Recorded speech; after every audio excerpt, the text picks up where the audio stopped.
Үзэгчид та бүхэн сайхан марч байна уу? Өчигдөр мэдээлэл хөтөлбөр эхлэж байна. Нийслэлтийн гэр хороололд 800 гаруй мянган хүн амьдардаг гэсэн судалгаа байдаг. Гэтэл эдгээр хүмүүсийн дунд ердөө л 195 халуун усны газар ажиллаж байна. Энэ нь байх ёстой хэмжээний дөнгөж 20% гэсэн үг юм а. Нийслэлийн хэмжээнд 975 халуун усны газар ажиллавал нийслэлийн халуун усны асуудалд санаа зовох хэрэггүй болох юм. Тиймээс гэр хорооллыг дэд бүтцүүлэхээс өмнө ахын үйлчлэгийн салбарыг ойртуулах чиглэлээр ямар ажил эхлүүлж байгааг манай сурвалжлагч тодорхойлсон байна. Гэр хороололд амьдардаг иргэн халуун усанд орохын тулд дор хаяж 30 минутаас 1 цаг гаруй хүлээх шаардлагатай болдог.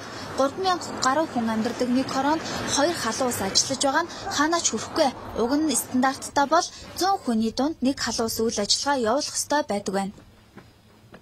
Үзэгчдээ MMA агентлагийн сурвалжлах хэсэг Скватер дүүргийн 14-р хороо бидний нэрлэж зайснаар 7 буудлын эцэст ирээд байна. Энэ бол Улаанбаатар хотын хүн амын ягтршил ихтэй бүсүүдийн нэг. Гэтэл өнөөдөр энд 3 халуун ус үйл ажиллагаа явуулж байгаа нь иргэдийн хүрэлцээ шаардлагат нийцэхгүй байна гэдгийг тэд хэлж байна. Манай яг тэр хороонд бол ойр дээр бол тэр хороонд ойр дээр халуус байдгүй шүү дээ. Наашаагаад ирж ил эндүүл ирж ингэж энэ 7 буудлынхаа эндүү орж ирж ил халуус мус өсчин дээр ордсон шүү дээ. Тэрлээ бол тийм байхгүй. Халуун ус яг манай тушаа бол олон жил болсон нэг халуун ус байдаг л да. Тэр нь бол шаардлага хангадгүй. Нөгөө гэр хороолын айл нь хэд үлээ те. Тэгээ оршин суугт нь хэдүүлээ тэр чи бас шаардлага хангахгүй юм л гэж боддог шүү дээ. Харин өнөөдөр 7 буудлын эцсийн гэр хорооллын иргэдэд зориулсан халуун ус нийтийн бие засах газрыг байгууллаа. Хүн амын төвлөрлөгтэй энэ хэсэгт нийтийн бие засах газар байхгүйгээс орчны бохирдол иргэдийн эрүүл тухтай орчинд амьдрах боломжид сөргөөр нөлөөлж байжээ. Ер нь бол цаашдаа орчны бохирдлыг арилгах энэ ил задгаа бийсэх асуудлыг одоо эсэс болгохоор хатуун өнөөдөр сая гаруй хүн тогтмол амьдарч байна. Энэ асуудал онц чухлаар тавигдаж байгаа. Тэгэхээр 13-аас 16 оны мөрийн хөтөлбөрт засаг дараагаа оруулаад эх оны төсөөдөд одоо 10-ыг бас барихаар зураг төвшин хийгээд ажил одоо энэ оны ихэнх тендер зарлаглаад эхлэл 4 сарын өмнөөс үйл ажиллагаанд ороход бэлэн болоод байгаа. Эх жилээс гэр хорооллын иргэдэд ахуй үйлчлэгээний салбарыг ойртуулах, тэр дундаа халуун усны цэгүүдийг нэмэгдүүлэх чиглэлээр тодорхой ажлууд төлөвлөсөн байна. Зөвхөн нийслэлийн хөрөнгөөр биш, хувийн хөвшлийн аж ахуйн нэгжүүдийг халуун ус ахуй үйлчлэгээний салбарын бизнес эрхлэхийг дэмжих чиглэлийг чухалчилж байна. Халуун усыг бий болгох одоо энэ бизнесийг эрхлэх ийм хүсэл сонирхолтой иргэдийг бол аль болохоор бол нийслэлийн төр захиргааны байгууллагуудаас дэмжиж жижиг дунд үйлдвэрийг эрхлэх хөнгөлөлттэй зээл хамруулах мөн одоо газрын асуудал төр ч гэсэн дэмжлэг үзүүлэх гэх мэтлэгээр бол хамтарч ажилладаг л да.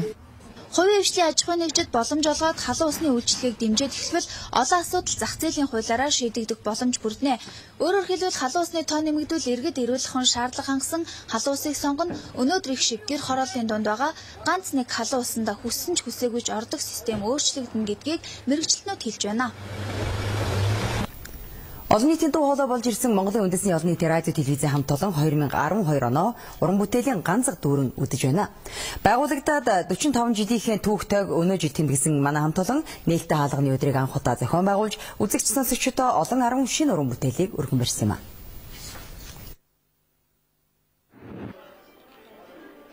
Бүтэн жилийн ажлаад үгэнсэн энэ өдөр Монголын үндэсний олон нийтийн радио телевизээс ажил хөдөлмөрөөр шалгарсан Монголын үндэсний олон нийтийн радиогийн тоомч Даштамб, инженер Сонсголон, Монголын үндэсний олон нийтийн телевизийн 2 дугаар нэгдлийн редактор хөгжим судлаач Инх Цэцэг, Монголын үндэсний олон нийтийн телевизийн инженер Цогтбаяр нарын олон 10 хүн төрдөө хөдөлмөрөө өндөрлөлээ.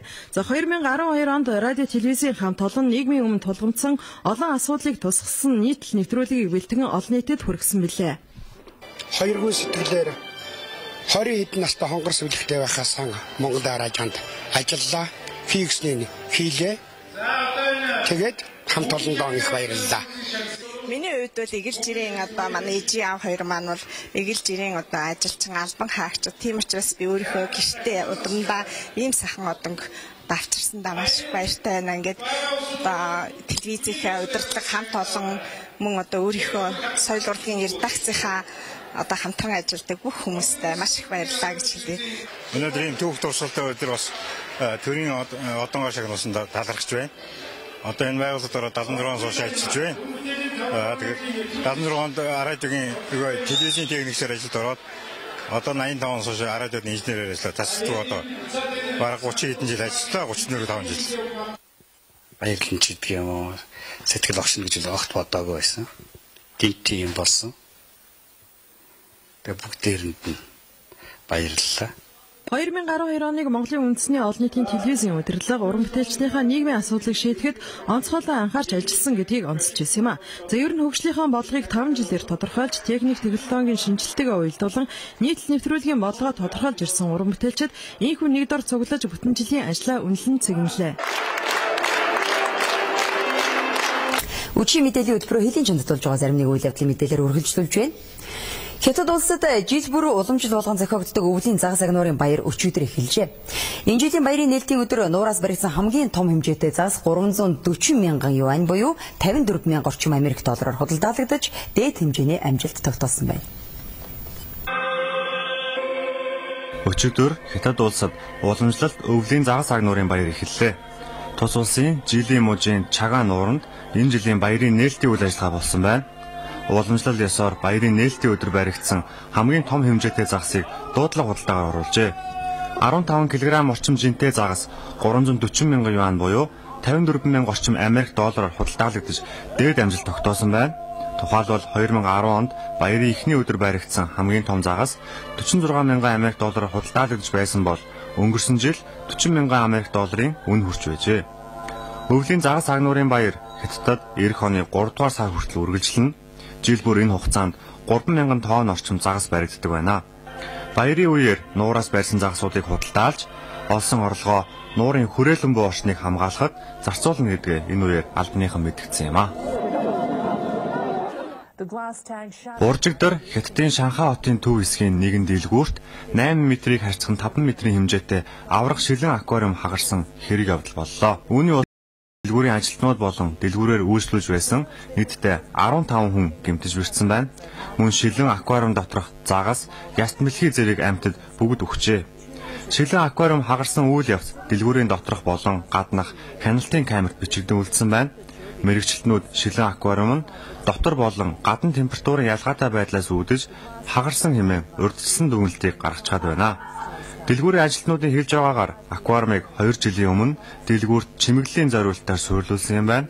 Одоогоор дахиж шилэн аквариум суурилуулах төлөвлөгөөгүй байгаа тухай тэд онцолж байсан юм а. 2020 онд зохиогдох зуны олимпийн наадмыг хүлээн авах шалгаруулалтад Япон улсын нийслэл Токио хот өрсөлдөхөөр болсон билээ. Өчигдөр Токио хотноо энэхүү кампанит ажлаа сурталчлах арга хэмжээ боллоо. Өнгөрсөн 100 Английн Лондон зохиогдсон олимпийн наадмаас алтан медаль хүртсэн тус улсын тамирчид болон Токио хотын бизнесийн томоохон байгууллагуудын төлөөлөл зэрэг 800 гаруй хүмүүс оролцсон байна. Токио хот нь олимпийн наадмыг зохион байгуулах эрхийг авахаар Туркийн Истанбул болон Испани Мадрид хотуудад өршөлдөх юм байна. Эх оны ихээр кампанит ажил албан ёсоор эхэлнэ. Харин 2013 оны 9-р сард олон улсын олимпийн ороо 2020 оны зуны олимпийн наадмыг зохион байгуулах хотыг сонгон зарлах юм байна.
Баяртай үзэгчдээ.